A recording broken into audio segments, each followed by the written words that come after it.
How to fix Facebook stop working on your Facebook account. Today guys, I'm gonna show you how to fix or how to solve this problem. Just watch this video until the end. So let's start.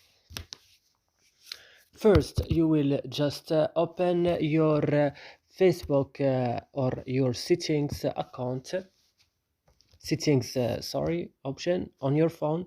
Then you will go directly now to application or apps. Then you will scroll down and go directly now to Facebook, and you will open Facebook. You will go to storage here, then you will go to the bottom of the screen and click on clear data, and then you will click OK, and your problem will solved.